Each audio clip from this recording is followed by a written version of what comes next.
Lalu Prasad ji Singapore से kidney का transplant करा करके स्वस्थ होकर के अपने स्वदेश लौट रहे हैं। जी। तो यह तो निश्चित रूप से राष्ट्रीय जनता दल परिवार के लिए एक त्यौहार की तरह है, एक शुभ घड़ी है। जी। इस घड़ी का सभी कार्यकर्ता इंतजार कर रहे हैं, बेसब्री से इंतजार कर रहे हैं।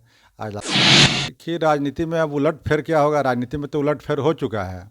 जब भारतीय जनता पार्टी की सत्ता थी नीतीश कुमार जी के साथ है, जी। और भारतीय जनता पार्टी को लात मार करके नीतीश कुमार जी महागठबंधन की सरकार बना चुके हैं, जी। तो खेला तो हो चुका है। अब खेला होना है 2024 के लोकसभा चुनाव का, खेला होना है 2025 के विधानसभा चुनाव का। तो 2024 के खेला में लोगों को डर है कि लालू प्रसाद की उपस्थिति कहीं न कहीं एनडीए या जो भाजपा है भारतीय जनता पार्टी बिहार में, उसको भारी पड़ेगा।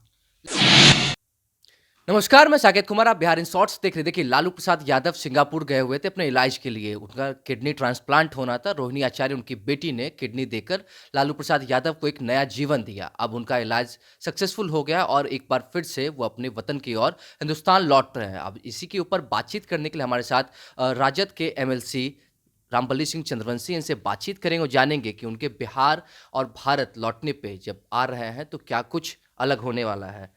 लालू यादव जी आ रहे हैं, दिल्ली पहुंचने वाले हैं, क्या कुछ होगा अब? देखिए, सबसे पहले तो ये खुशी का क्षण है जी। कि राष्ट्रीय जनता दल जो महापरिवार है, वो उसके सर्वे सर्वा मुखिया हैं लालू प्रसाद यादव जी, आज से नहीं कई वर्षों से। तो गरीब गुरबों को उनमें बहुत बड़ी आस्था है। और लालू प्रसाद जी सिंगापुर से किडनी का ट्रांसप्लांट करा करके स्वस्थ होकर के अपने स्वदेश लौट रहे हैं। जी। तो यह तो निश्चित रूप से राष्ट्रीय जनता दल परिवार के लिए एक त्यौहार की तरह है, एक शुभ घड़ी है। जी। इस घड़ी का सभी कार्यकर्ता इंतजार कर रहे हैं, बेसब्री से इंतजार कर रहे हैं। आज लालू प्रसाद जी स्वदेश लौट रहे हैं और हो सकता है कि आने वाले कुछ समय में पटना और अपने प्रदेश भी लौटें। जी। रोहिणी आचार्य ने उन्हें किडनी ट्रांसप्लांट करने के लिए अपना किडनी दान दिया था। अब जब वो अपने वतन की ओर वापस लौट रहे हैं तो एक बार रोहिणी आचार्य ने अपने सोशल मीडिया हैंडलर पे लोगों से, उनके कार्यकर्ताओं से, उनके जो भी प्रेमी हैं उनसे रिक्वेस्ट किया है कि लालू जी का ख्याल रखिएगा। तो किस तरीके से ख्याल रखने वाले हैं?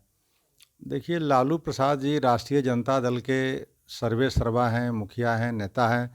इसके नाते राष्ट्रीय जनता दल के कार्यकर्ताओं की जिम्मेदारी तो रहती ही है, लेकिन रोहिणी जी उनकी पुत्री भी हैं साथ साथ। तो इसलिए उनका जो सेंटिमेंट है जी।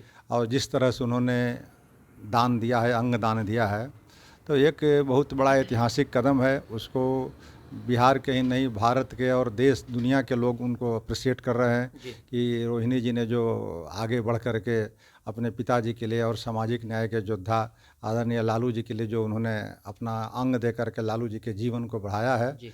यह तो स्वागत जो कदम है, इसकी जितनी भी प्रशंसा की जाए कम है। लेकिन वहीं पर एक सेंटिमेंटल अपील अगर रोहिणी जी ने की है, तो यह भी राष्ट्रीय जनता दल को, नेताओं के लिए एक नसीहत है और एक अपने जिम्मेदारी का एहसास हो रहा है। जी। और इस एहसास से भी राष्ट्रीय जनता दल के कार्यकर्ता बाखूबी अवगत हैं। लालू प्रसाद यादव जब सिंगापुर में थे तो लगातार भाजपा की तरफ से सुशील कुमार मोदी या भाजपा के तमाम जो नेता हैं कह रहे थे कि लालू प्रसाद यादव जब बिहार लौटेंगे तब एक बड़ा खेला होने वाला है। तो राजनीति में क्या उलटफेर होने वाला है अब उनके आने के बाद? देखिए, राजनीति में अब उलट फेर क्या होगा? राजनीति में तो उलट फेर हो चुका है। जब भारतीय जनता पार्टी की सत्ता थी नीतीश कुमार जी के साथ है, जी। और भारतीय जनता पार्टी को लात मार करके नीतीश कुमार जी महागठबंधन की सरकार बना चुके हैं, जी। तो खेला तो हो चुका है। अब खेला होना है 2024 के लोकसभा चुनाव का, खेला होना है 2025 के विधानसभा चुनाव का। तो 2024 के खेला में लोगों को डर है कि लालू प्रसाद की उपस्थिति कहीं न कहीं एनडीए या जो भाजपा है भारतीय जनता पार्टी बिहार में, उसको भारी पड़ेगा। लेकिन जिस तरीके से भाजपा लगातार इशारे कर रही थी, उनका इशारा था कि जो डील हुआ था, डील के मुताबिक अगर तेजस्वी को मुख्यमंत्री नहीं बनाया गया तो इसके ऊपर कुछ भाजपा का निशाना था। देखिए, इस तरह के अनर्गल प्रारोप हैं या प्रत्यारोप हैं, इस तरह के आरोप में कहीं कोई सत्यता नहीं है। ये महागठबंधन की सरकार बनी है, 7 दल के नेताओं ने मिल कर के जी। और सर्वसम्मत से नीतीश कुमार जी को नेता माना है।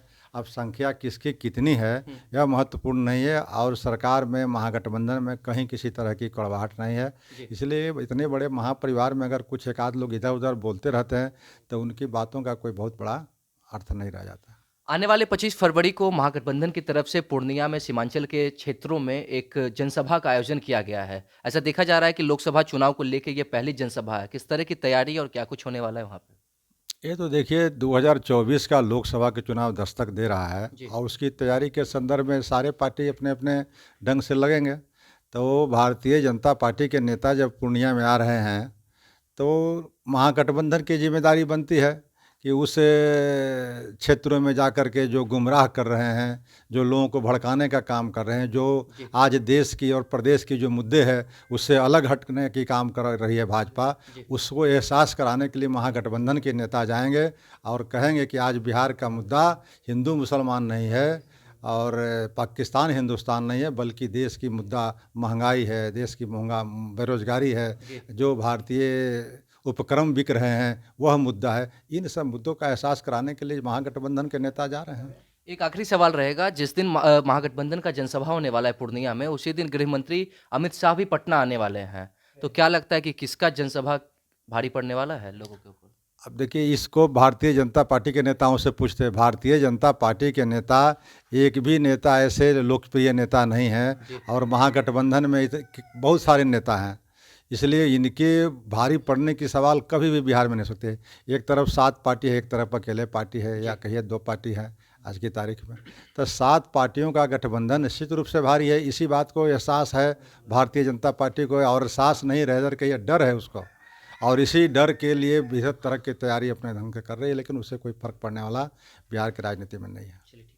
तो देखिए, हमारे साथ बातचीत करने के लिए राजद कोटे से एमएलसी रामबली सिंह चंद्रवंशी मौजूद थे। आने वाले 25 फरवरी को महागठबंधन की तरफ से जहां पूर्णिया में एक जनसभा का आयोजन किया गया है, तो वहीं पटना में गृह मंत्री अमित शाह भी आने वाले हैं। और जिस तरीके से रामबली सिंह चंद्रवंशी ने कहा कि भारतीय जनता पार्टी को डर है आने वाले चुनाव को लेके, जहां एक तरफ महागठबंधन में 7 दल है तो वहीं भाजपा में सिर्फ 1 या 2 दल हैं। तो देखना यह होगा कि इस जनसभा से किसको कितना फायदा मिलता है। इस तरह की तमाम खबरों को देखने के लिए हमारे चैनल को सब्सक्राइब करें, फेसबुक पेज को लाइक करें। धन्यवाद।